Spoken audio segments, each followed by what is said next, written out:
Good morning student. Today our topic is जलवायु। जलवायु मृदा निर्माण का सक्रिय कारक है। जलवायु के प्रमुख तत्व वर्षा एवं तापक्रम है।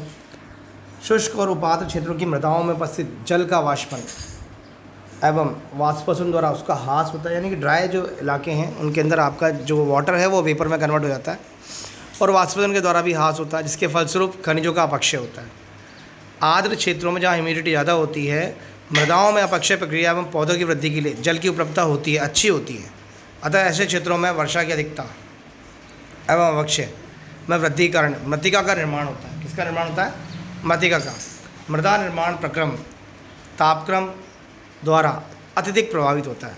यानी कि अगर हम बात करें टेम्परेचर से, टेम्परेचर अप एंड डाउन होने से बहुत कुछ फ़र्क पड़ता है। यानी अगर टेम्परेचर अप एंड डाउन होगा, चट्टानों एवं खनिजों के आयतन के प्रसार व संकुचन तापक्रम द्वारा प्रभावित होता है। बिल्कुल सही बात है। यानी अगर टेम्परेचर बढ़ेगा तो भी फ़र्क पड़ेगा, घटेगा तो भी फ़र्क पड़ेगा। तो तापक्रम में प्रत्येक 10 डिग्री सेल्सियस वृद्धि होने पर रासायनिक अभिक्रियाओं की दर लगभग दुगनी हो जाती है। तो मृदा तापमान से अपक्षय में भी वृद्धि होती है तथा मृदा में क्ले की मात्रा भी क्या होती है? प्रभावित होती है। तो यहाँ पर हम जो जलवायु के बारे में पढ़ रहे हैं इसमें सब आ रहा है। इसमें तापमान आ रहा है, इसमें नमी आ रही है, जो जलवायु संबंधित कारक हैं वो। मृदा तापमान में वृद्धि से अपक्षय में वृद्धि होती है और मृदा में क्ले की मात्रा भी प्रभावित होती है। शुष्क व अर्धशुष्क प्रदेशों में आर्द्रता की कमी के कारण कैल्शियम, मैग्नीशियम और सोडियम के कार्बोनेट व बाइकार्बोनेट और सल्फेट तथा क्लोराइड मृदा में इकट्ठे हो जाते हैं और ऐसे कम वर्षा वाले क्षेत्रों में क्षारीय मृदाओं का निर्माण होता है। यानी एरिया कौन सा हो गया? जहाँ पर वर्षा कम होती है, तो सीधी सी बात है वहाँ सॉइल जो हो रही है वो कौन सी डेवलप हो रही है? बेस हो रही है, यानी कि क्षारीय मृदाएं वाली हो रही है। इसके विपरीत आर्द्र प्रदेशों की मृदाओं में पर्याप्त नमी होने के कारण अपक्षय एवं निक्षालन ज़्यादा होता है। इस कारण कैल्शियम निक्षालित हो जाता है एवं एल्यूमिनियम तथा लोहा मृदा सतह पर इकट्ठा होने के कारण अम्लीय मृदाओं का निर्माण होता है। ये मृदाएं कम उपजाऊ होती हैं एवं ऐसी मृदाओं में अगर हम फास्फोरस तथा पोटाश की कमी पाई जाती है। शीत प्रदेशों में कार्बनिक पदार्थ की मात्रा क्या होती है? अधिक होती है। अगला हमारा जो टॉपिक आ रहा है वह आ रहा है जैवमंडल। सेकंड टॉपिक जैवमंडल की हम बात करते हैं। ये हमने इससे पहले जो पढ़ा है वो सब जलवायु संबंधित पढ़ा है और हम किस संबंधित पढ़ रहे हैं? जैवमंडल संबंधित। मृदा में छोटे एवं बड़े पौधों पर जंतुओं की उपस्थिति से जीवांश पदार्थ की मात्रा, इसका वितरण, स्थूल घनत्व आदि को प्रभावित करते हैं। पौधे की जड़ें चट्टानों तथा खनिजों पर यांत्रिक रूप से क्रिया करती हैं। ये अनेकों प्रकार के अम्लीय पदार्थ तथा कार्बन डाइऑक्साइड उत्पन्न भी करती हैं, जिसके कारण ये क्या हो रहा है? अपक्षय हो रहा है। ये अपक्षय क्रिया में क्या है? सहायक है। सूक्ष्मजीव जीवाश्म पदार्थ का अपघटन धीरे धीरे करते हैं, जिससे क्या बनता है? एसिड बनता है और ये एसिड ही जल की अपेक्षा खनिजों को तीव्र रूप से घोलते हैं। सूक्ष्म जीवों की सक्रियता खनिज तथा कार्बनिक पदार्थों के विच्छेदन को प्रभावित करती है। वायुमंडल से स्थिर की गई नाइट्रोजन, जो वायुमंडल से स्थिर की गई नाइट्रोजन है, मृदा में नाइट्रिकत व विनाइट्रिकत होती है। सल्फर का ऑक्सीकरण तथा फास्फेट युक्त एपेटाइट का विच्छेदन भी किनके द्वारा होता है? सूक्ष्म जीवों के द्वारा होता है। सूक्ष्म जीवों के द्वारा होता है। अगर हम बात करें मृदा को खोदने वाले प्राणी, जैसे कि आप जानते हैं केंचुआ, चींटियाँ, धूमें इत्यादि, ये मृदा को खोदकर महीन बनाते हैं और एक संस्तर को दूसरे संस्तर में मिलाने का भी क्या करते हैं? ये कार्य करते हैं।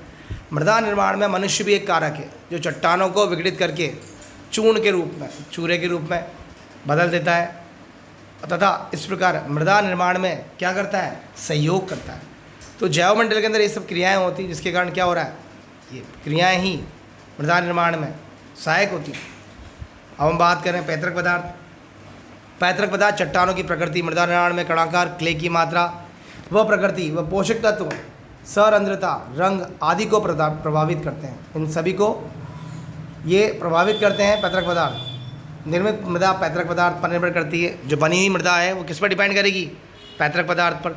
जैसे बालू पत्थर हुई, बलुई पदार्थ हुआ, जबकि बेसाल्ट व चूना पत्थर मृतिका पदार्थ पैदा करते हैं। ग्रेनाइट का अपक्षय मंद गति से होता है, इसमें पोषक तत्व की मात्रा बहुत कम होती है। जो ग्रेनाइट से बनी मृदा क्या कहलाती हैं? बलुई मृदाएँ होती हैं। और ग्रेनाइट से बनी मृदा कम उपजाऊ होती है, जबकि चूना पत्थर से बनी दोमट मृदा अच्छी उर्वरता वाली होती है, यानी अच्छी फर्टिलिटी वाली होती है, उपजाऊपन वाली होती है। हल्के या बालू पत्थर और विकसित मृदा भारी पैतृक पदार्थ पर विकसित मृदा के बजाय गहरी होती है। तो इस तरीके से आपके 3 टॉपिक कंप्लीट हो चुके हैं। जलवायु, जैवमंडल और पैतृक पदार्थ। आपका फोर्थ टॉपिक आ रहा है आपका स्थलाकृति। पृथ्वी की अनियमित सतह स्थलाकृति कहलाती है। ये एक निष्क्रिय कारक है। यह एक निष्क्रिय कारक है जो जल एवं तापमान के प्रभाव से मृदा के निर्माण को प्रभावित करता है। किसके प्रभाव से? जल एवं तापमान के प्रभाव से।